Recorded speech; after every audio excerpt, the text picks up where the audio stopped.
Pionnier des bâtiments durables au pays, Montoni développe des projets immobiliers à l'avant-garde sur le plan de la conception, de la performance et du bien-être des occupants. Leur raison d'être, créer de la valeur pour les communautés.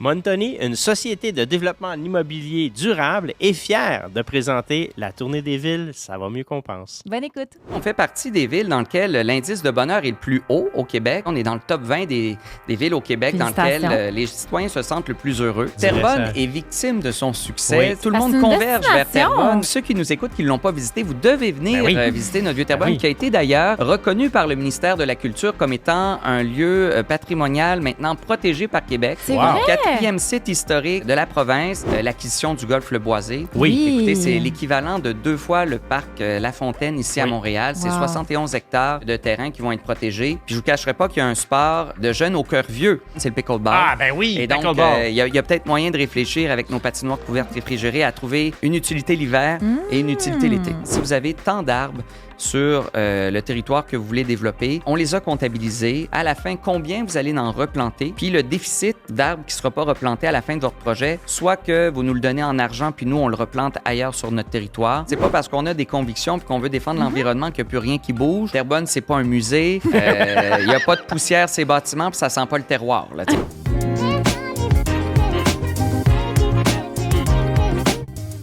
La Tournée des villes, ça va mieux qu'on pense, est fièrement présentée par Montoni.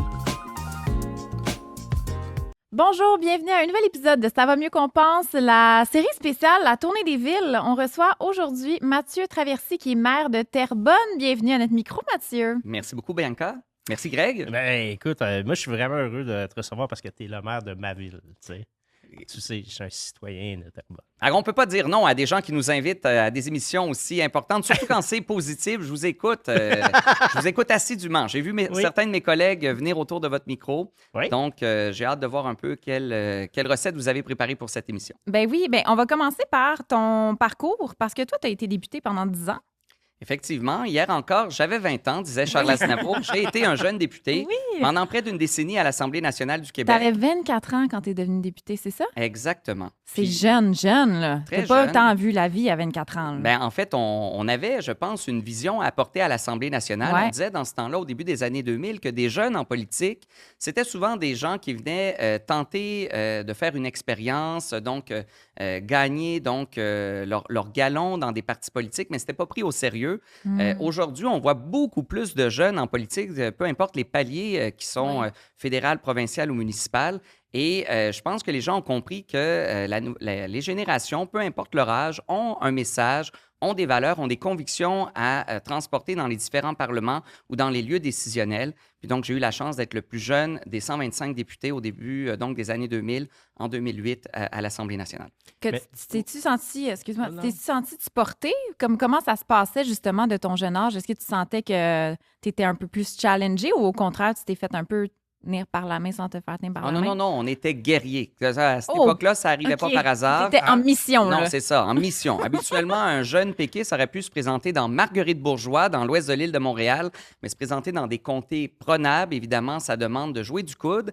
Et donc, on a réussi à imposer une candidature jeunesse au Parti québécois dans ces années-là. Je pense que par la suite, on a bien représenté les citoyens pendant près d'une décennie. Mais comme disait Léo Ferré, avec le temps va, tout s'en va. Et puis, en 2018... d'autres comme ça? Non, mais écoute, moi, je me sens... Écoute, on est à Aznavour, Ferré, on va toutes les faire. Fait que finalement, je suis un jeune vieux. Écoute, C'est ça va finir avec Hubert Lenoir. À la fin de l'épisode, il va être à Hubert Lenoir. Il s'en vient. Exactement. Écoute, je l'ai entendu dernièrement. Il est de retour. Donc là-dessus, et jusqu'en 2018, donc j'ai représenté les citoyens de Terrebonne. Oui. J'ai été défait par Pierre Fitzgibbon, donc le 1er octobre 2018.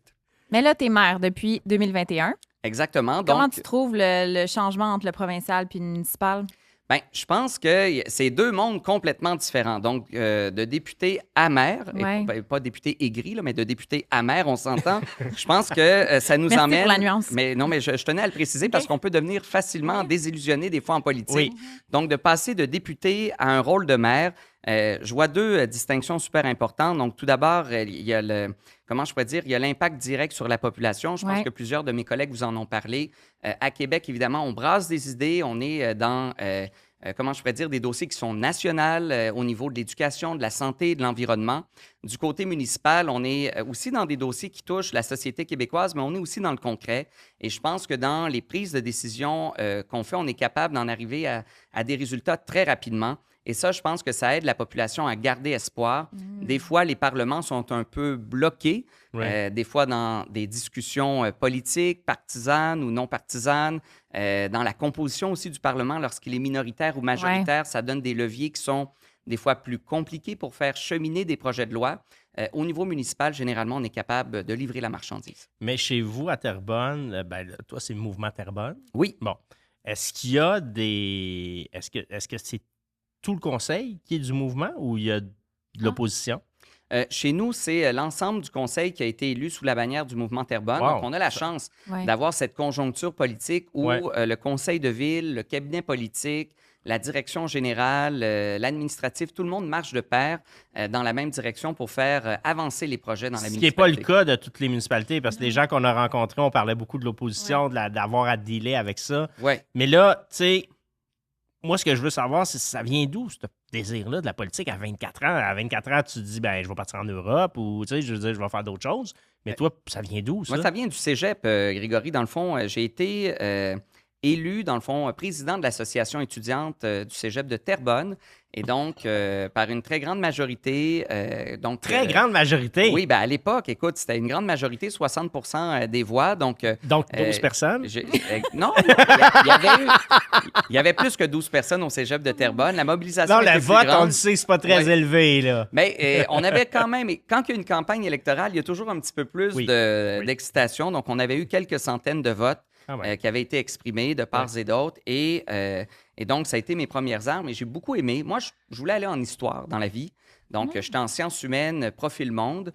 On veut devenir professeur parce que souvent, lorsqu'on finit nos études secondaires, on essaye de s'inspirer des professions qui nous entourent. Tu aurais été un super bon professeur, pour vrai. Je pense que j'aurais pu être pédagogue. Oui, tu es un bon pédagogue, je trouve. Et j'ai ce talent-là de pouvoir, des fois, peut-être expliquer certaines choses ou vulgariser, mais à force d'apprendre l'histoire, on finit par vouloir l'influencer. Donc, de raconter ce qui s'est passé, c'est une chose. De savoir vers où on s'en va, c'est là qu'on franchit la ligne de la politique. Puis c'est à ce moment-là que j'ai fait le saut.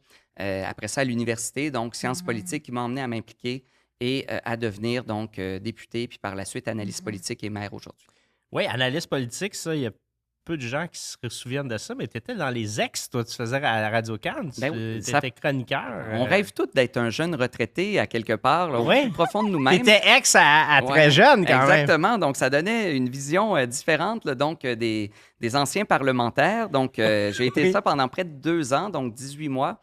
Puis après ça, il y a eu la COVID. Puis par la suite, je me suis impliqué au municipal. Mais ça a été une expérience extraordinaire parce que d'être au courant de l'actualité politique, on ne se rend pas compte à quel point il y a un flot d'informations qui, à chaque jour, arrive donc dans les oreilles donc, des citoyens, des concitoyennes du Québec. Et donc, il faut être capable de les vulgariser, de les expliquer, d'aller au fond des choses, de poser les bonnes questions, ce que vous faites, et d'être capable aussi de prioriser la nouvelle parce qu'il y en a tellement à dire. Il y en a tellement, c'est ça. Donc, ça a été un exercice de cardio médiatique extrêmement formateur. Mais t'as-tu aimé ça, faire de la télé comme ça? Parce que c'est quand même toute une job, la télé. Là. Ah oui, tout à fait. C'est sûr qu'il y a des matins qui sont plus angoissants que d'autres. Parce que, évidemment, en sciences politiques, on est généraliste. Moi, je ne suis pas un professionnel d'un dossier spécifique. Et donc, si on se lève un matin et le dossier parle des communautés, par exemple, autochtones de Colombie-Britannique, écoute, puis des blocus de chemin de fer, puis on me dit, Mathieu, on veut avoir ton opinion sur un dossier pointu. Puis j'ai jamais eu ce dossier-là à Québec auparavant. Ça se peut que ça me demande de la recherche, des téléphones pour mieux comprendre l'état de la situation. Puis évidemment, j'ai pas beaucoup de temps pour le faire parce qu'il faut rendre... en ondes dans 1 heure. Exactement. Donc, c'est là que le réseau de contact est important. C'est vraiment intéressant que tu dises ça, justement, parce que je pense que les gens ont souvent tendance à penser cette personne-là, elle a déjà été en politique, fait qu'elle doit tout connaître. T'sais. Mais non, dans le fond, ce que tu dis, c'est qu'il y a des moments où tu connais pas tout, puis il faut que tu sois rapide à essayer de t'informer, puis de faire des liens rapides. Fait que Comment tu t'es senti dans cette posture-là? Est-ce qu'il y a des moments où tu te disais, je serais pas capable ou... Bien, il y a des moments où il faut... premièrement, il faut que tu te mettes à jour au niveau du... comment je pourrais dire? De l'actualité politique. C'est-à-dire qu'il faut que tu suives au jour le jour l'évolution des choses. On regarde, par exemple, nos voisins américains. ceux qui sont en politique étrangère américaine, là, dans nos différents réseaux d'information, lorsqu'il y a eu l'année dernière l'arrivée de Donald Trump, j'imagine qu'ils ont dû avoir tout un cardio politique pour être capable de suivre les événements. Encore aujourd'hui. Ben oui, Des primaires à la sermentation, aux 100 premiers jours du mandat, il y a beaucoup d'informations à surveiller. Et donc, évidemment, on en connaît, on a des points de repère en sciences politiques, mais que lorsqu'on veut aller plus loin, il faut avoir un réseau de contacts, il faut être capable aussi d'aller creuser dans certaines questions. Puis avec les années, bien évidemment, on gagne de l'expérience, on gagne de la connaissance, puis on est capable de mieux les expliquer, les vulgariser. Mais donc, je pense que c'est l'ensemble de tous ces facteurs-là qui font qu'un analyste est capable de se garder la tête en dehors de l'eau. Mais ça ne prendrait pas grand-chose pour retourner en sous-marin. Oui, puis on le voit des fois aussi, tu sais, c'est là que les blancs m'arrivent, tu sais. Ah ouais, mais il a dit n'importe quoi. Oui, mais tu sais, il commande 50 affaires dans sa journée, là. Il n'est pas spécialiste de tout. Est-ce que ça se dit, écoute, c'est vraiment pas un champ de compétences où j'excelle. Ceci étant dit, voici mon analyse avec mes connaissances. Est-ce que ça se nomme ou c'est... Tu vas te faire plus pointer du doigt? Je pense que les gens sont capables de reconnaître les forces et les faiblesses là, des gens qui expliquent l'actualité, l'information. On sait leur origine, on sait donc quelles sont leurs convictions ou d'où leur ils viennent expertise. aussi. Exactement. Est-ce que c'est des anciens ministres de tel dossier ou des anciens porte-parole?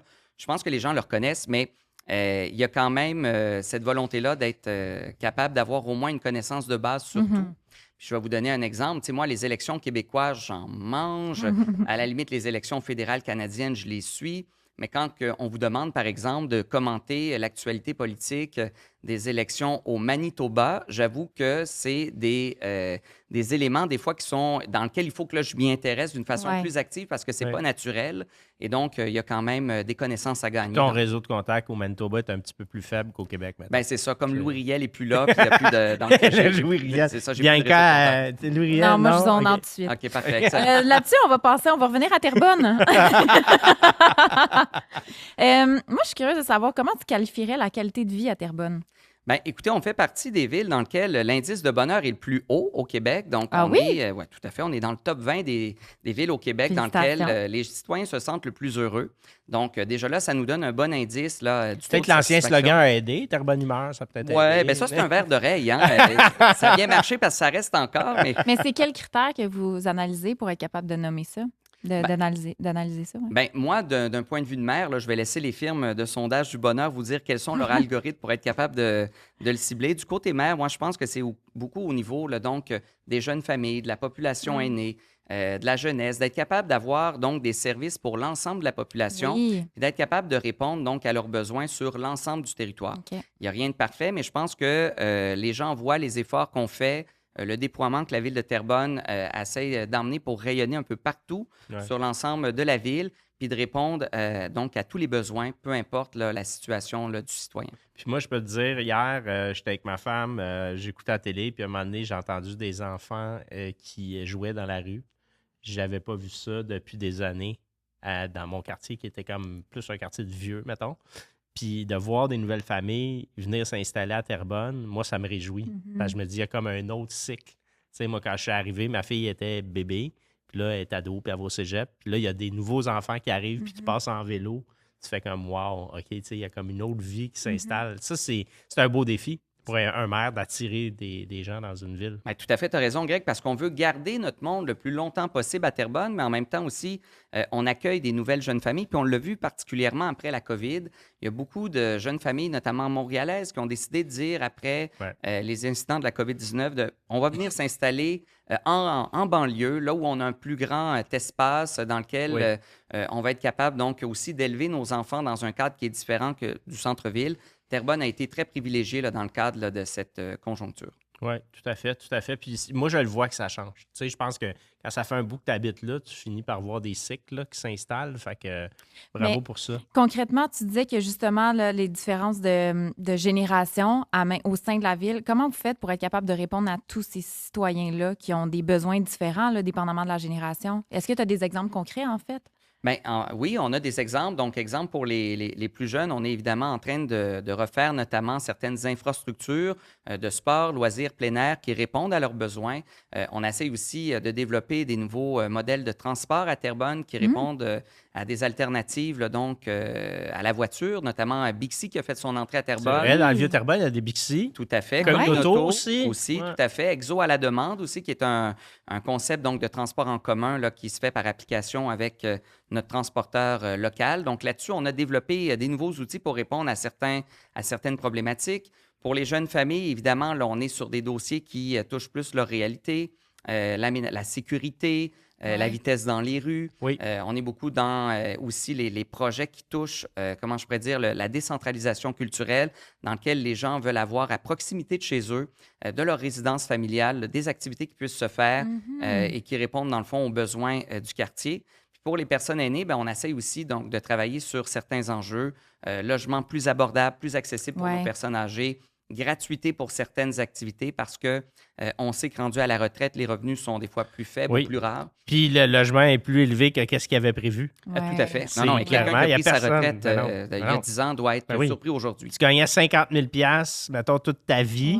Tu arrives à la retraite, tu vois que ton 50 000 même si tu as mis de l'argent de côté, c'est plus la même affaire. Tout a changé. Puis d'ailleurs, j'ai remarqué que la vitesse a baissé beaucoup à Terrebonne. Comment ça a été accepté, ça, socialement? Est-ce que ça s'est bien passé? Bien, ça a été, effectivement, Terrebonne est une ville à 30 km/h, puis je vois que c'est un mouvement, bon, on ne l'a pas inventé, hein, ça s'est fait dans d'autres villes à travers le monde. Je vois que c'est un mouvement qui est en accélération dans plein d'autres villes du Québec.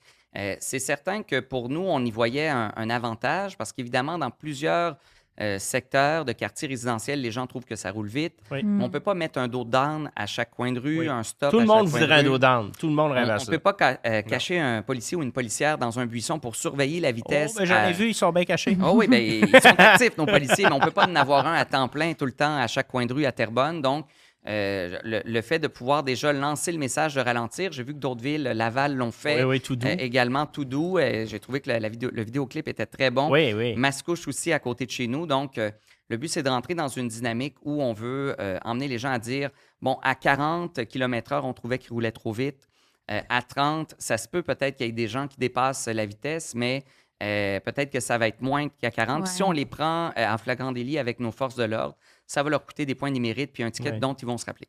Puis j'ai vu d'ailleurs des citoyens qui collent des collants sur leur bac pour inciter les gens à ralentir. Je me demandais si c'était un mouvement de la ville ou c'est ça. Hein? Oui, tout à fait. Donc, c'est toujours dans le but de le rappeler. En fait, c'est ça l'exercice dans une municipalité, c'est qu'à un moment donné, on vote des réglementations, mais c'est de les garder vivantes, de les faire, de les garder donc en souvenir au niveau de la population, dans la perception populaire. Et donc, on trouvait que c'était un petit clin d'œil pour rappeler que dans les rues de Terrebonne, depuis 1 an ou 2, parce que c'est quand même nouveau, l'ensemble de la ville est maintenant donc à 30 km/h. Si on en veut, on fait comment pour avoir ces collants-là? Vous appelez donc à l'hôtel de ville, puis on va vous en trouver. Il y en a à l'hôtel de ville. Il y en a, puis nos conseillers, conseillères vont aller vous les porter personnellement. On faisait, quand on était à l'opposition, des petites pancartes sur les terrains, mais on trouvait qu'avec le bac, il y a un... Oui, mais le bac existe déjà, Exact. donc c'est une réinterprétation du bac. On le sait qu'à chaque X temps, on va mettre le bac au chemin, fait que ça devient une signalisation. J'adore comme communication. Je rappelle une fois par semaine. Oui, très bonne idée. Y a-t-il d'autres projets comme ça dans la ville qui ont été mis en place qui améliorent la qualité de vie des citoyens? Ah, bien, il y en a plusieurs. Là. Je vous dirais que dernièrement, un des plus gros coups qu'on a fait, puis dont je suis très fier, c'est l'acquisition du golf Le Boisé. Oui. Écoutez, c'est l'équivalent de 2 fois le parc La Fontaine ici à Montréal. C'est 71 hectares donc de terrain qui vont être protégés. Je sais qu'il y a beaucoup de collègues, maires et mairesses de l'ensemble de la communauté métropolitaine de Montréal et d'un peu partout à travers le Québec qui aimeraient ça, être capable de reprendre le contrôle de certains anciens terrains de golf. Je leur souhaite éperdument. Parce que là, ce terrain de golf-là, c'était quoi l'histoire? Il était à vendre? Il était à vendre. Okay. Il était fermé depuis plusieurs années. Okay. Puis... Près d'une dizaine d'années. Puis donc, évidemment, il y avait une volonté de vouloir soit le développer ou d'avoir certains projets à l'intérieur. Donc là-dessus, les citoyens ont été fermes avec la municipalité en disant qu'on... Quand tu dis les citoyens étaient fermes, là, je m'excuse, je te coupe, là, c'est qu'il y a eu un comité citoyen? Oui, il y a eu... tout à fait. Consultation. Il y a eu un comité de sauvegarde du golf, un comité citoyen qui s'est formé pour vouloir préserver le golf en espace vert et récréotouristique. Donc là-dessus, la ville les a supportés. Et au fil du temps, on a fini par trouver une voie de passage, puis on a été capable dernièrement d'y parvenir grâce à la communauté métropolitaine de Montréal, à la trame verte et bleue.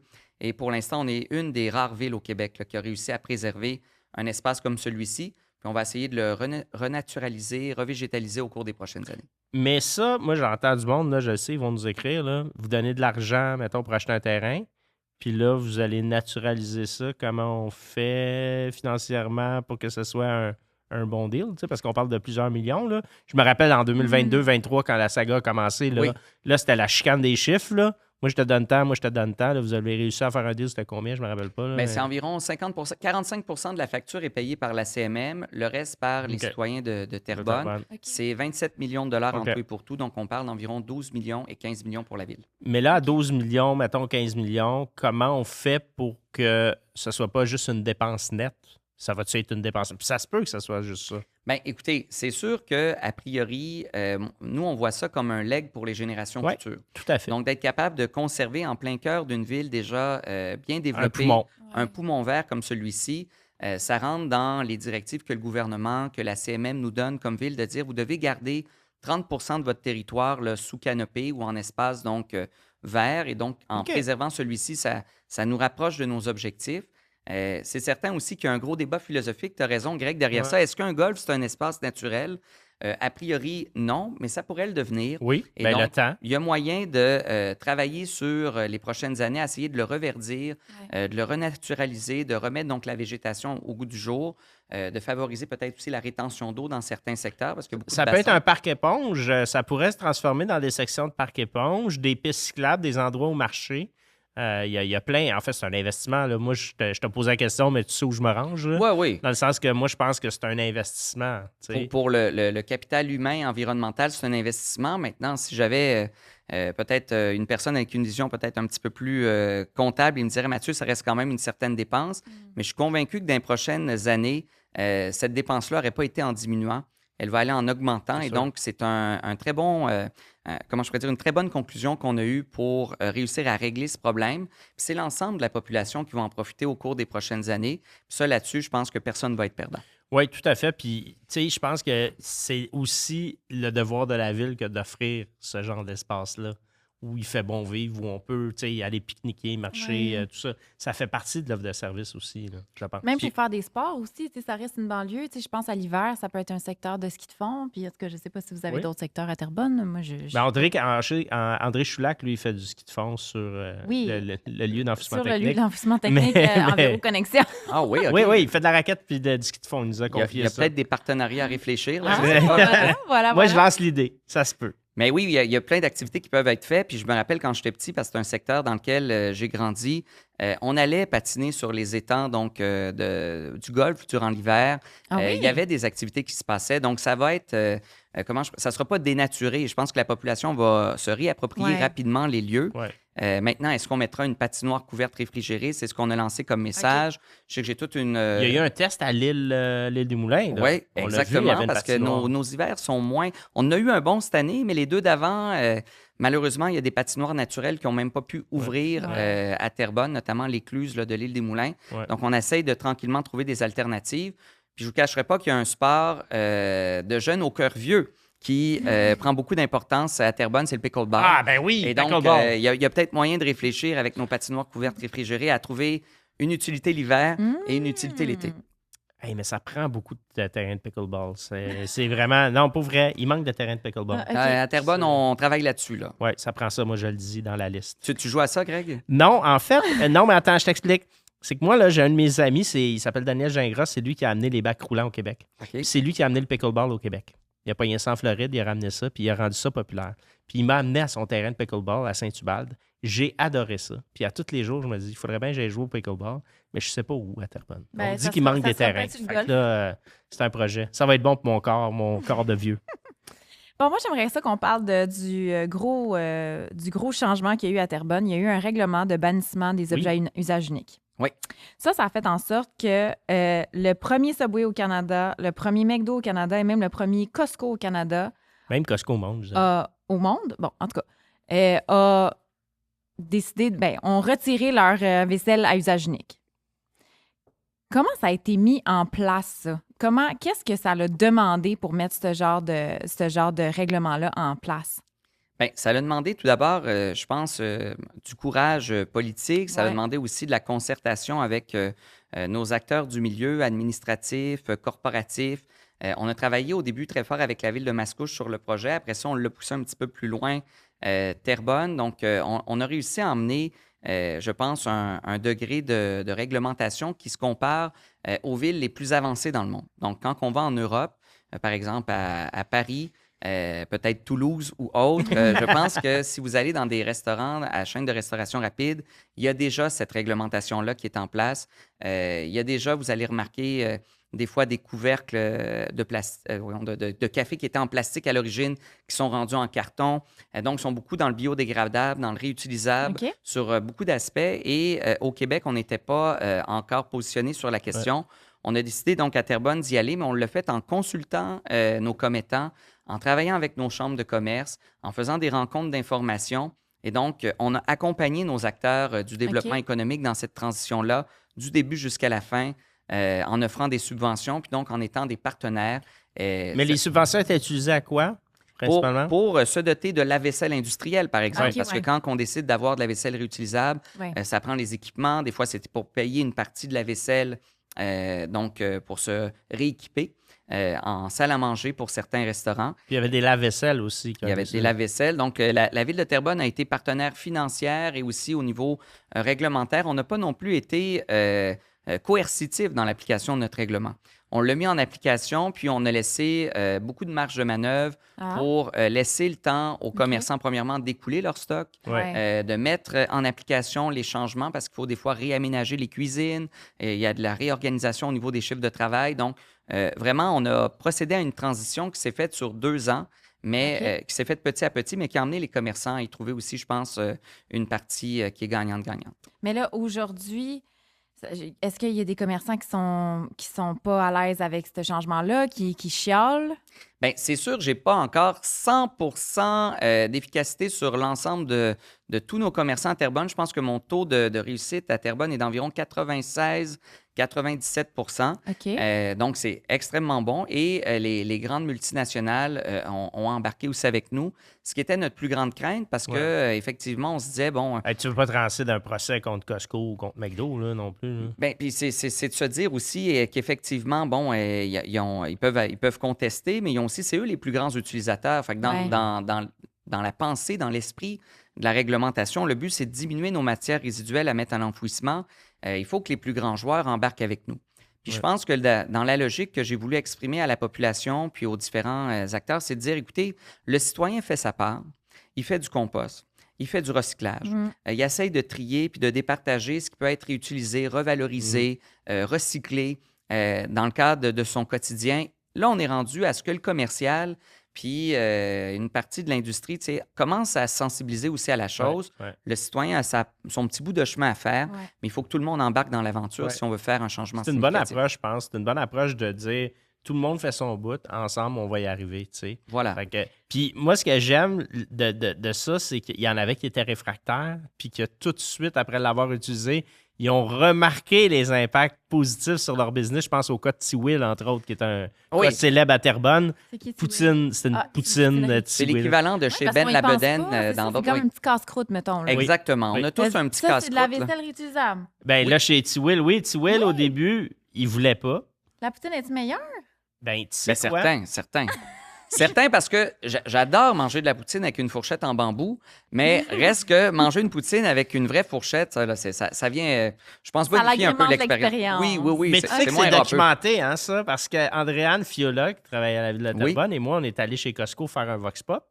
Il n'existe pas, là, cette tape-là. On n'avait pas le droit de la diffuser, mais on l'a fait quand même. Et les gens disaient la poutine est meilleure dans la vaisselle réutilisable. Fait qu'il y a même une étude non scientifique de quelques personnes qui existent, mais que la poutine est meilleure, que les gens trouvent que ça goûte meilleur dans la vaisselle réutilisable. Mais je te crois, puis tu as raison, dans le fond, de dire ça, parce que souvent, ceux qui sont les plus sceptiques, finissent par devenir, parfois, là, je ne vous dis pas tout le temps, là, mais nos meilleurs ambassadeurs. C'est vrai. Donc, ceux qui étaient les plus sceptiques dans ce cas-ci, là, on nomme... Qu'est-ce que ça veut dire, ça? Non, mais je vois la belle complicité que vous avez entre vous deux. Des fois, vous pourriez avoir un projet entre vous deux. Écoute, Bianca est d'accord, t'es sceptique, mais à la fin, bon...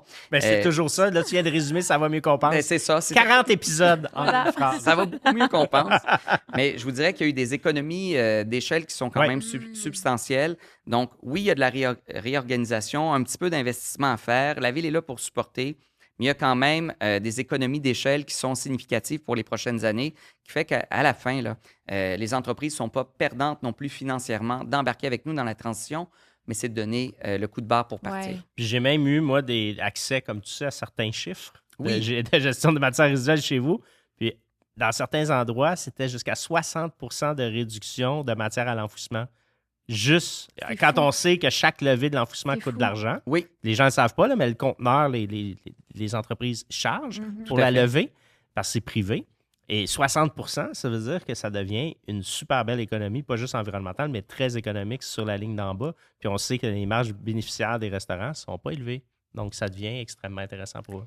C'était-tu un projet qui était mis en place du côté politique qui a été après ça amené dans l'administratif ou c'est parti d'où, cette idée-là? C'est un projet commun. Ça vient d'une idée qui a été analysée par l'administratif en étant une proposition. Puis du côté politique, on a été le tester dans d'autres villes.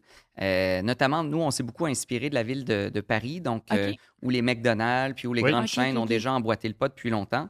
Et ce qu'on a trouvé intéressant, puis c'est ce que j'ai le plus gardé en tête dans le cadre de nos discussions, à la fois parce que Terrebonne, bon, on a décidé aussi d'abolir certains pesticides, puis d'augmenter notre réglementation sur les objets à usage unique, mais sur d'autres enjeux.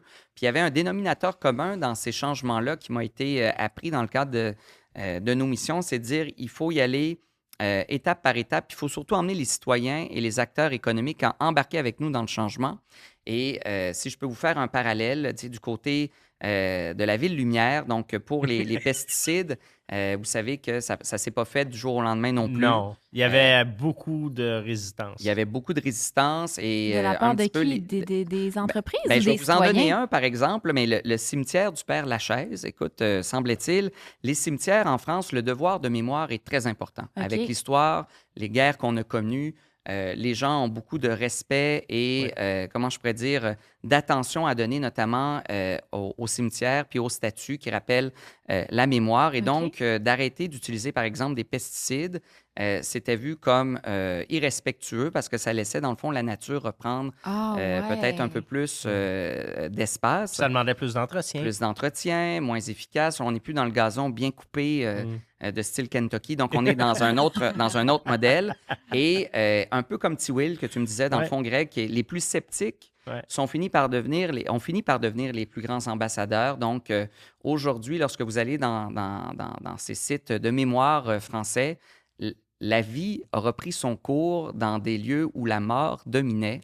Et aujourd'hui, plusieurs espèces d'oiseaux, de mammifères ont repris donc de la vie avec évidemment la végétalisation. Et les gens ne veulent plus revenir en arrière. C'est donc avec le temps qu'on finit par faire avancer la société. Et donc, moi, ce que j'ai compris de ces différents enjeux-là, c'est qu'il fallait le faire étape par étape. Il fallait mobiliser les gens avec nous pour y parvenir. C'est ce qu'on a fait à Terrebonne.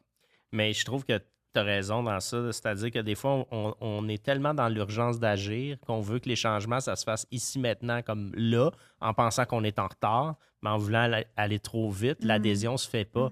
Puis si les gens ne participent pas, là, t'es faite avec ton règlement. Je veux dire, tout à fait. Non, mais tu as tout à fait raison. À un moment donné, il faut que ça vienne aussi du milieu. Ta question, Bianca, ça vient d'une volonté administrative et politique, mais à la fin, si ça n'avait pas été en collaboration avec les acteurs locaux, probablement qu'on n'aurait pas pu y parvenir. Petite pause remerciement pour Circulière, notre partenaire contributeur pour la Tournée des villes Ça va mieux qu'on pense, qui regroupe plusieurs organisations pionnières en environnement au Québec. dont fait partie Stradière Conseil, qui accompagne les entreprises et les villes dans leurs projets innovants en gestion des matières résiduelles et en économie circulaire. Je vais profiter du moment où on parle un peu de pesticides parce que j'aimerais ça qu'on approfondisse aussi qu'est-ce qui a été mis en place à Terrebonne. Mais notre partenaire contributeur qui est Circulia nous demande de poser la même question à tous nos invités de la Tournée des villes, qui est: quelle est ta vision d'une ville plus verte, résiliente et circulaire? Bon, alors tout d'abord, il faut changer notre modèle avec lequel on fait notre développement économique sur, donc, dans le fond, l'ensemble des villes. On a un nouveau projet de parc industriel qui s'en vient à Terrebonne. On essaye de l'emmener dans une vision plus d'éco-parc industriel. Donc, c'est drôle quand même que tu dises qu'il faut protéger 30 du territoire, mais que là, il y a un projet de parc industriel qui arrive. Fait que comment... C'est pas l'un ou l'autre. Oui, c'est non, c'est ça, c'est intéressant, oui. Donc, Terrebonne, c'est une ville en croissance. Hein? C'est pas parce qu'on a des convictions et qu'on veut défendre l'environnement qu'il n'y a plus rien qui bouge. Terrebonne, c'est pas un musée. Il n'y a pas de poussière ces bâtiments puis ça sent pas le terroir. Là, donc, par contre, on le conserve, mais... Oui, à l'île des Moulins. À l'île des Moulins, mais de façon vivante. Oui. Alors là-dessus, il y a des projets qui se font et s'il y a des promoteurs qui nous écoutent, on est ouvert à toutes sortes de projets. Ça s'appelle comment? Et de propositions. Ça s'appelle Terra 8. Donc, c'est le 8e parc industriel de Terrebonne le long de la 640. Donc, c'est près de 7 à 8 millions de pieds carrés qui vont être disponibles pour des industries. Ce qu'on veut, c'est essayer de changer le modèle. C'est de dire, au lieu d'avoir différents terrains les uns à côté des autres qui ne se parlent pas avec d'innombrables marées de stationnement, est-ce qu'on pourrait avoir un modèle dans lequel on garde premièrement de la végétation?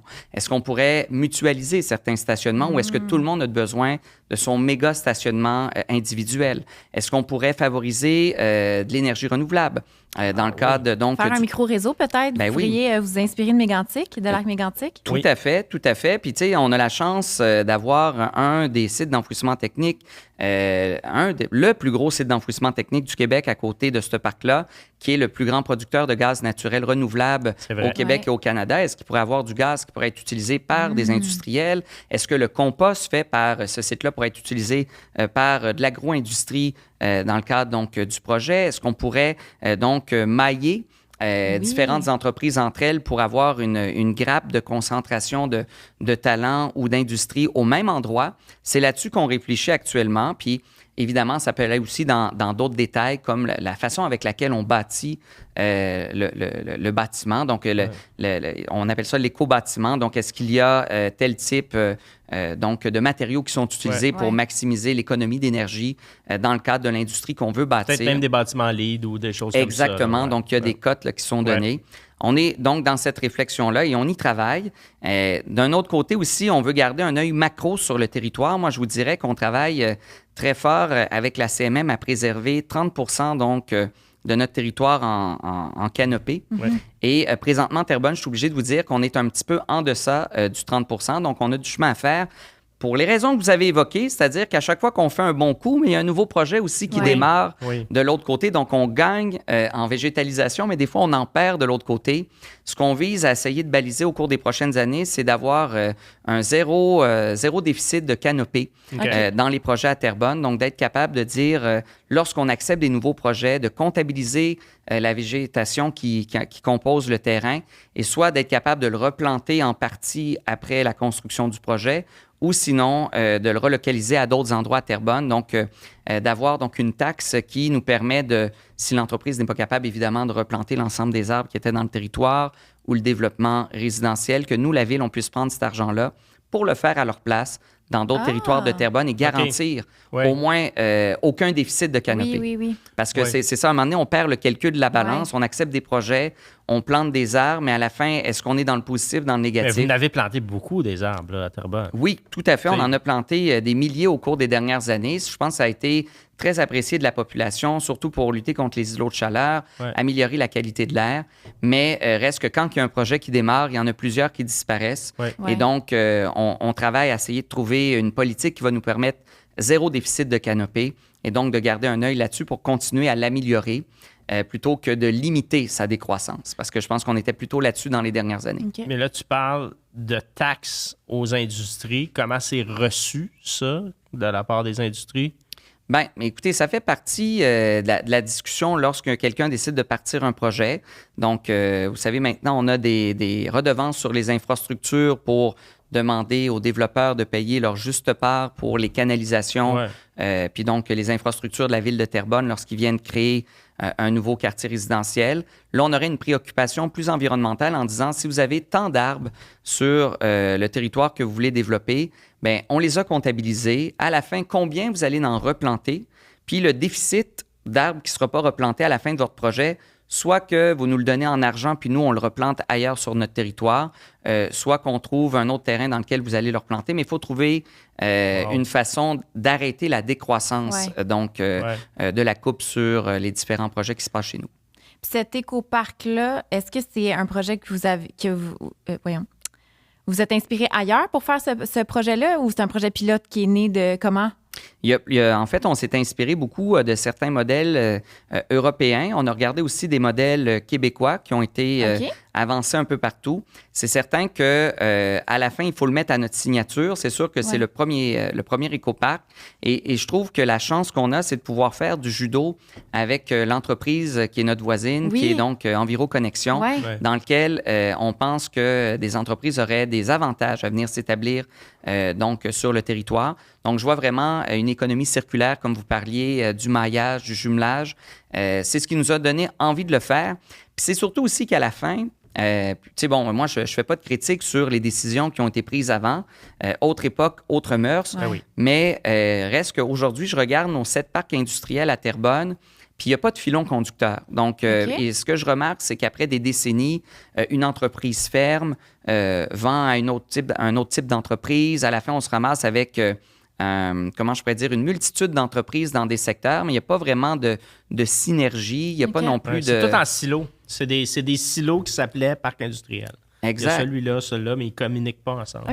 Et ils ne font pas nécessairement affaire ensemble non plus directement. Donc, on pense qu'on serait capable de créer un meilleur modèle. Puis, comme les terrains industriels sont rares dans la communauté métropolitaine de Montréal, on pense qu'on est dans une position, on est capable d'exiger aussi un peu plus que peut-être nos prédécesseurs. C'est-à-dire, il y a une époque, Grégory Bianca, tu es maire d'une municipalité, dépendamment de ta grosseur, il y a une entreprise qui dit, je vais venir te créer des centaines d'emplois, je vais payer tant de taxes, je vais venir développer, revitaliser. Tu es prêt à dire oui à ça finissait qu'ils ne payaient pas de taxes pendant 10 ans, puis ils ne payaient pas les infrastructures. Non, je n'ai pas dit qu'on avait fait Northford à tel point. Non, mais on a connu des histoires de même. Oui, disons que... c'est un super bon point. Les municipalités ne sont pas en compétition, mais on veut tous que l'entreprise puis l'industrie viennent chez nous. Parce qu'on veut des emplois locaux, on veut des retombées économiques, on veut dynamiser notre territoire. Donc, aujourd'hui, comme c'est plus rare, je pense que les premiers magistrats puis les premières magistrates sont dans un rapport de force où on peut exiger un peu davantage. Tout à fait. Puis je pense qu'aujourd'hui, particulièrement, ça va devenir un levier pour vous d'attraction pour ces industries-là, de pouvoir dire premier éco-parc, c'est un genre de projet pilote. Si vous, à la limite, vous pouvez discuter avec eux pour voir qu'est-ce qu'eux sont prêts à mettre en place aussi. Je pense que c'est une belle façon de pouvoir co-créer avec les industries qui viennent s'installer. Tout à fait. Puis c'est du gagnant-gagnant. Donc, c'est sûr que la municipalité, il y a une question environnementale, puis de nouveaux concepts. Mais à la fin, quand une industrie est dans un lieu dans lequel l'environnement est agréable pour les travailleurs, dans lequel il y a des services de proximité, dans lequel il y a du maillage avec d'autres entreprises où tu peux faire affaire directement avec les ressources d'un fournisseur qui est voisin. Je pense qu'à la fin, l'industrie s'en sort grandie également. Donc, nous, on travaille là-dessus, à trouver les solutions où tout le monde y trouve son compte. Et dans un modèle comme celui-là, moi, je suis confiant qu'on va être capable d'y parvenir. C'est vraiment un beau projet. Oui, moi, je trouve ça intéressant de repenser les parcs industriels, parce que les parcs industriels, c'est un endroit un peu dol, très souvent, où tu as le choix le midi de manger un May West, un Pepsi qui viennent te livrer en camion. Non, mais c'est la vie de beaucoup de gens de travailler en avec usine. la cantine, tout à fait. Mais si tu arrives avec un endroit où il fait bon vivre, puis peut-être même une cantine pour plusieurs industries, puis peut-être que la personne, elle habite à Terrebonne, puis c'est 10 minutes pour aller à son travail, bien, tout ça améliore la qualité de vie de tout le monde. Pourquoi pas avoir, c'est ça, donc service de proximité, puis là, on parle d'alimentation, mais un CPE dans un quartier industriel, de dire, est-ce qu'on serait capable d'avoir une garderie où les travailleurs viennent le matin porter leurs enfants, s'en vont travailler, reviennent les chercher après le travail directement à côté ou une meilleure accessibilité au transport en commun. Il y a plein de choses qu'on peut améliorer, mais c'est sûr qu'il faut changer le modèle. Oui, moi, j'aime bien cette idée d'être out of the box, justement. Puis je pense qu'on peut espérer à mieux dans la vie. Ça se peut. C'est qui disait ça? Tu sais, qu'on imaginait le pire, mais si on pouvait imaginer le mieux. Jean-Martin Fortier disait ça l'autre fois. Je pensais que c'était une chanson de Daniel Bélanger, mais oui, je me rallie. Rêvez mieux, c'était sa chanson. Voilà. Oui, rêvez mieux. Passons à une stratégie que vous avez mise en place, la stratégie bleue. C'est une stratégie de résilience aux fortes pluies. Oui. Bien, écoutez, comme beaucoup de villes au Québec, on a été touché par l'ouragan Déby l'année dernière. Donc, en 2024, Terrebonne, ça a été sa plus grosse inondation de son histoire. Donc, environ 5000 résidences qui ont été touchées. Ça veut dire plus de 10 000 citoyens donc, qui ont été impactés par ces pluies qui sont extrêmement extrêmes, ou en tout cas qui sont diluviennes. Extrêmement extrêmes. Non, mais pour vrai, c'est au-delà des attentes. Donc, je ne peux pas dire que c'est des fortes pluies, c'est historique. Alors là-dessus, on a dû donc s'ajuster à la ville de Terrebonne. On est présentement donc dans un grand traitement de canal dans lequel on essaye de remettre à jour. Ça fait mal, mais à la fin, ça fait du bien. Il y a comme plein de niveaux dans le traitement de canal. Tout à fait. Donc, le but, c'est de décongestionner donc, nos canalisations à la ville pour redonner confiance aux citoyens. Évidemment, comme je vous dis, là, on est dans l'extrême de l'extrême. S'il y a des pluies comme on a connu avec Déby, n'importe quelle ville au Québec avec les infrastructures actuelles, je pense, n'est pas prête à recevoir autant de millimètres de pluie en aussi peu de temps. La mairesse de Longueuil, Catherine Fournier, nous disait, tu sais, si tu prends une piscine puis tu la verses dans un verre d'eau, ton verre, il a beau être plus grand, ça va déborder pareil. T'sais. Exactement. Mais donc, on veut, elle a tout à fait raison, puis on veut donner quand même la confiance de dire, en temps normal ou lorsqu'on a des pluies violentes, mais qui ne sont pas historiques ou extrêmes, on serait capable, la ville, d'en absorber donc la quantité. Et là-dessus, donc, on travaille à essayer d'optimiser les bassins de rétention, développer des nouvelles stations de pompage et aider aussi le citoyen à s'équiper adéquatement avec des clapets, avec des sondes-pompes, des fois avec batterie. Parce que souvent, lorsque ces gros orages-là, il y a des pannes électriques. Donc là, il y a des citoyens qui ont des sondes-pompes qui ne fonctionnent plus. Donc, il faut être sur une multitude de fronts pour être capable de gagner la bataille. Puis il y a tout aussi la sensibilisation qui va autour de ça. Tu sais, comme si tu sais qu'il va pleuvoir, c'est pas le temps de te partir une brassée. Parce que quand ta laveuse va se vider, le clapet va ouvrir, ben l'eau va rentrer dans ta maison, tu sais. Non, mais pour vrai... j'ai appris ça, moi aussi, je ne le savais pas. Je l'ai appris. Pour ceux qui avaient l'envie de se partir une brassée durant un orage, c'est pas une bonne idée. Non, mais l'aménagement aussi, tu sais, moi, j'ai de la biodiversité sur mon terrain, j'ai pas été inondé. Mon voisin, tout est en pavé uni, a été inondé. Tu sais, c'est niaiseux, mais c'est tous des petits gestes comme ça qu'on peut faire pour s'adapter. On n'aura pas le choix de s'adapter. Puis on a aussi, tu sais, tantôt, je vous avais parlé qu'on mettait, évidemment, on voulait sensibiliser les citoyens, mais j'oublie jamais non plus le commercial et l'industriel. Donc, pour gagner aussi cette bataille-là, on s'est rendu compte qu'à Terrebonne, il y a... j'imagine que vous avez parlé au maire de Laval, il y a beaucoup de surfaces imperméables dans nos villes. Oui, la minéralisation. C'est ça, beaucoup de stationnement, beaucoup de... Donc, on a décidé aussi d'emmener à certains incitatifs pour emmener nos industries, nos commerces à mieux drainer leur système, surtout lorsqu'ils sont connectés directement dans les égouts pluviaux de la ville. Exactement. Donc, le but est d'emmener à des changements ou du moins de collecter donc des fonds pour permettre à la ville d'améliorer son réseau et donc continuer dans la même direction. Alors, c'est sur plusieurs fronts qu'il faut se battre, mais je pense aussi que du côté commercial et industriel, il y a un effort qui doit être fait. Puis c'est avec l'ensemble de tout le monde qu'on va changer les choses. Parce qu'il y avait un règlement, je pense, je ne sais pas si c'est municipal ou provincial, c'est quand tu construis un immeuble, il faut que tu aies tant de places de stationnement par tant de pieds carrés. Je ne sais pas trop, il y a comme un règlement comme ça. Oui. Mais ça a fait que ça a amené beaucoup de stationnement dans les villes. Bien, c'est ça, puis il faut revoir, nous aussi, la ville, de notre côté, il faut démontrer l'exemplarité. Donc, il faut que nos stationnements aussi soient modernisés parce qu'on est aussi propriétaire, la ville, de certains stationnements. Fait que ce qu'on demande à l'un, ben, il faut être vigilant de notre côté. Il y a des réducteurs d'eau qui sont possibles, donc dans les canalisations stratégiques des différents centres d'achat de la ville qui peuvent être installés. Puis il y a de la déminéralisation aussi qui peut être faite, tu l'as dit tantôt, Grégory Bianca, où on peut aménager, dans le fond, le stationnement d'une manière différente, qui respecte les règles d'urbanisme, mais qui emmène à une meilleure rétention d'eau. Mais par rapport au stationnement, dans le Vieux-Terrebonne, c'est tout un enjeu, là. C'est tout un enjeu parce qu'il y a de plus en plus de commerces. Là, je suis allé la semaine passée, il y avait 2 spectacles en même temps. Il y avait le TVT puis le Collège Saint-Sac qui faisait un spectacle en même temps. Et il m'a dit de quoi c'était surchargé, là. Ça aurait pris des navettes. C'est ça, Terrebonne est victime de son succès. Oui. Tout le monde converge vers Terrebonne durant l'été. C'est une destination maintenant. Le vieux Terrebonne, c'est hot. Ceux qui nous écoutent, qui ne l'ont pas visité, vous devez venir visiter notre vieux Terrebonne, qui a été d'ailleurs reconnu par le ministère de la Culture comme étant un lieu patrimonial maintenant protégé par Québec. C'est vrai? 4e site historique de la province. C'est l'île des Moulins ou c'est le vieux quartier. Au complet. Vieux Terrebonne au complet. Au complet, comme le Vieux Montréal ou le Vieux Québec, évidemment, à l'échelle de Terrebonne. Mais donc, c'est une belle reconnaissance du gouvernement pour aider à préserver puis à pérenniser ce milieu-là qui a un cachet qui est unique. On dit souvent des banlieues qu'ils sont dortoirs, mais je peux te dire, Bianca, à Terrebonne, on a une âme, une identité, une signature. Elle est toujours vivante dans le Vieux. Et donc, j'invite les gens à venir la voir. Et oui, des fois, ça se peut qu'il manque 1 ou 2 places de stationnement, mais on travaille fort à essayer de les bonifier. Mais ça fait partie de l'expérience, dans le fond. Là, on peut aller se stationner au centre d'achat puis marcher. Une petite demi-heure.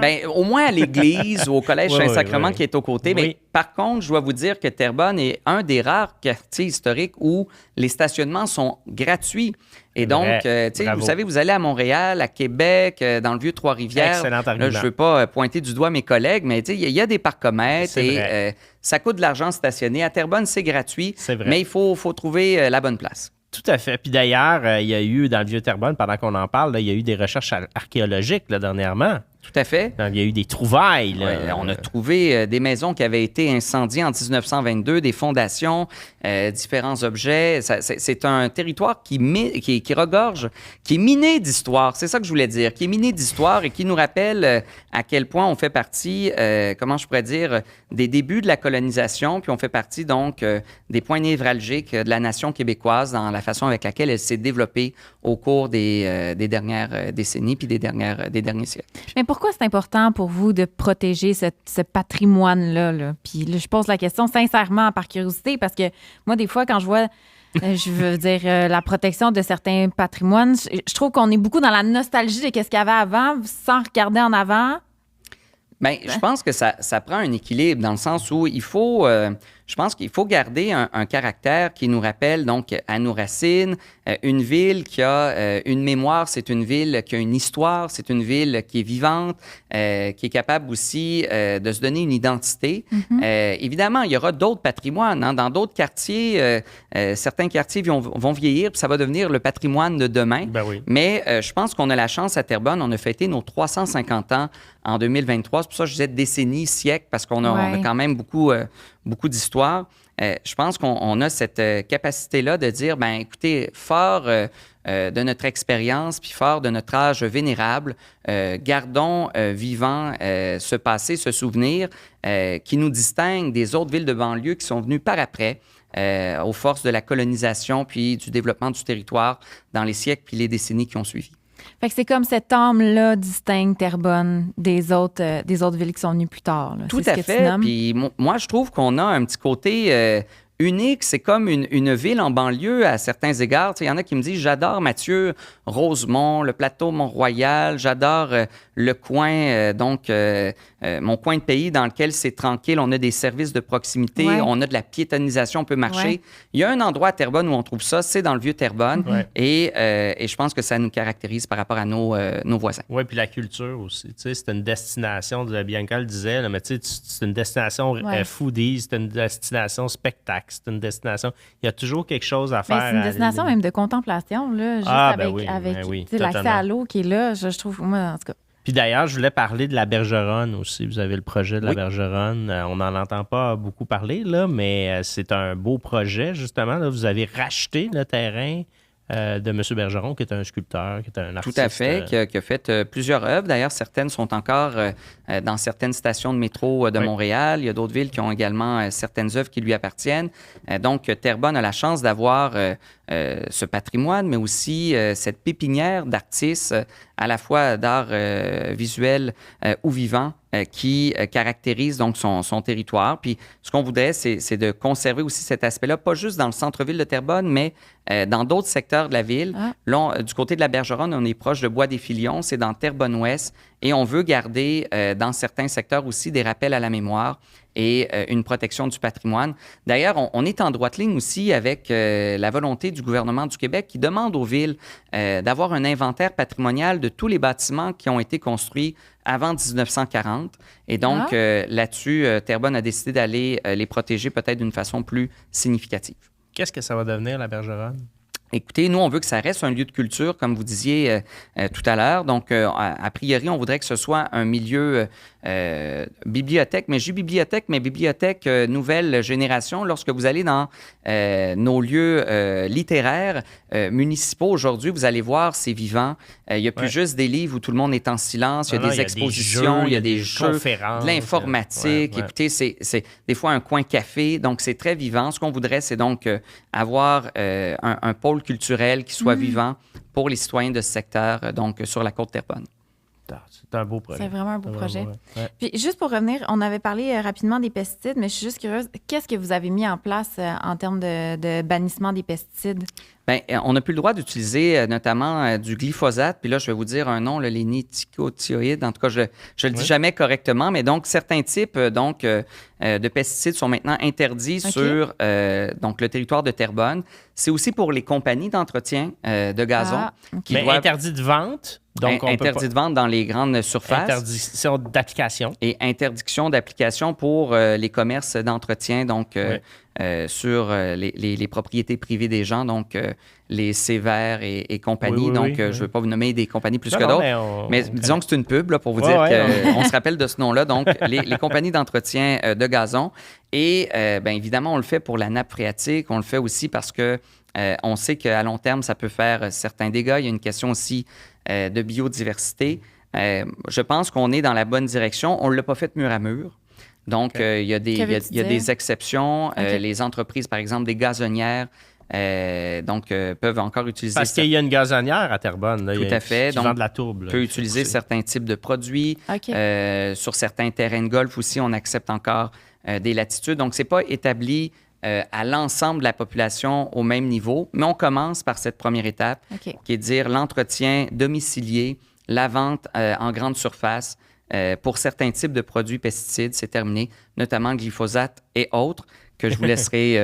qu'on va chercher de toute façon sur le site web, j'imagine, c'est bien détaillé. Ils sont tous indiqués, exactement. C'est bien détaillé. Vous faites une première brèche parce qu'éventuellement, j'imagine que justement, même les terrains de golf et les gazonnières et tout ça, l'idée, ça serait qu'ils penchent puis qu'ils respectent ce règlement-là. Oui, puis je pense que on n'est pas fermé à aller plus loin. Puis je pense que la science, ou en tout cas l'industrie, avance beaucoup là-dedans. Il y a beaucoup de produits bio maintenant qui sont disponibles sur le marché et qui permettent des transitions.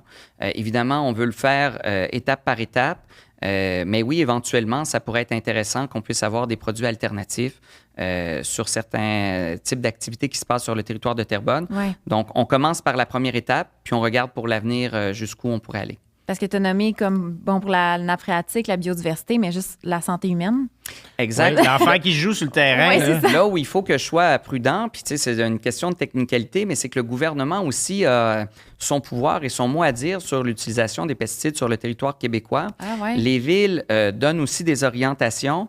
Donc, on essaye comment je pourrais dire, de se concorder dans la façon avec laquelle on avance. Donc, Terrebonne, on a voulu mettre en application une réglementation plus rapidement que d'autres villes. Mais en même temps, si le gouvernement permet tel type d'usage, il y a des concordances là, à faire attention là, du côté des villes. Je n'ai pas les pleins pouvoirs des produits qui sont légaux au Québec ou non. Est-ce que le gouvernement provincial pourrait dire, là, Mathieu, vous êtes allé trop loin? Bien, en fait, c'est ce qu'on a senti. On a senti que... pas qu'on a été trop loin, qu'on a été trop vite. Parce qu'à la fin, on arrive tous au même objectif. Je pense que la réglementation provinciale arrive en vigueur l'année prochaine. Donc, à partir du 1er janvier, on a voulu la mettre, ou à partir de cette année. Et donc, on a voulu la mettre en application un petit peu plus tôt. Mais reste qu'on est en concordance. Là où des fois, il peut y avoir certains enjeux, c'est jusqu'où les villes peuvent aller par rapport aux législateurs québécois. Oui. Mais en étant, t'es membre du comité exécutif de l'UMQ. Oui. De l'Union des municipalités du Québec. Est-ce qu'il y a des choses que vous avez mis en place à Terrebonne qui ont peut-être inspiré d'autres villes? J'imagine que vous faites des caucus où vous êtes capable d'échanger sur qu'est-ce que les réglementations vous mettez en place ou les innovations? Bien, et c'est sûr qu'il y a des éléments qui inspirent des villes. Donc, le 30 km/h qu'on a mis en place, il y a d'autres villes aussi qui l'ont fait. Les objets à usage unique, il y a des gens qui sont venus nous visiter pour venir voir à quoi ça ressemble sur le terrain, à quoi ça peut ressembler. Notamment au Canada, même en Californie, je pense. En tout cas, aux États-Unis, il y a des villes qui ont appelé au bureau. Il y a des gens qui se sont montrés intéressés. Il y a la ville d'Edmonton aussi, du côté canadien, qui réfléchit à la chose. On a aussi la ville de Montréal qui est venue inspecter sur le terrain pour dire, bon, comment vous mettez ça en application? Est-ce que c'est compliqué, pas trop compliqué pour le commerçant? Donc, il y a des choses qui cheminent. Je pense qu'on est capable d'inspirer les gens. Et en même temps, c'est un échange de bonnes pratiques parce qu'on s'inspire aussi de d'autres personnes. Oui. Et on s'est inspiré de ce qui s'est fait dans d'autres villes pour pouvoir l'emmener aussi sur le territoire de Terrebonne. Alors là-dessus, c'est ça, c'est un échange de bonnes pratiques. Est-ce que tu penses que ça va mieux qu'on pense? Bien, moi, je pense que oui, même si je le sais qu'une ville, c'est toujours des défis à continuer de relever. Il n'y aura jamais de fin au développement d'une ville. C'est ça qui est quand même assez paradoxal, c'est que malgré le nombre d'années que tu peux faire en politique dans une ville, j'ai l'impression qu'à la fin, il y aura encore toujours des choses à construire, toujours des choses à améliorer. On a des nouvelles connaissances. Des nouvelles on connaissances. a des nouvelles technologies. Et ça reste donc une histoire sans fin pour les cinéphiles qui nous écoutent.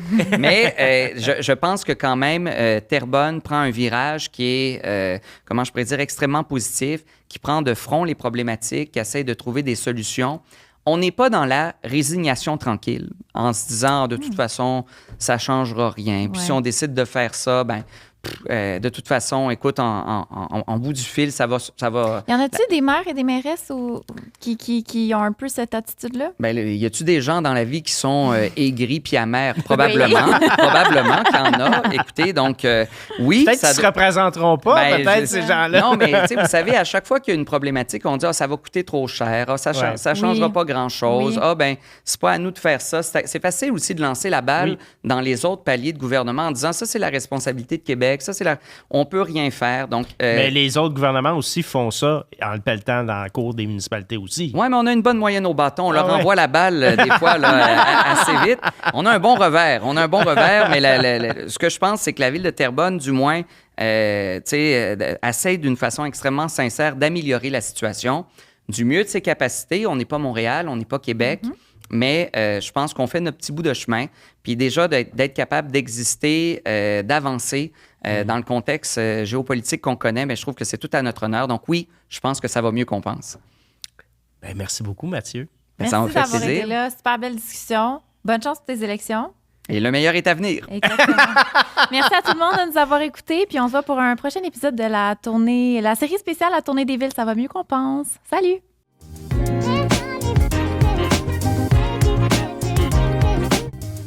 La Tournée des villes, ça va mieux qu'on pense, est fièrement présentée par Montoni.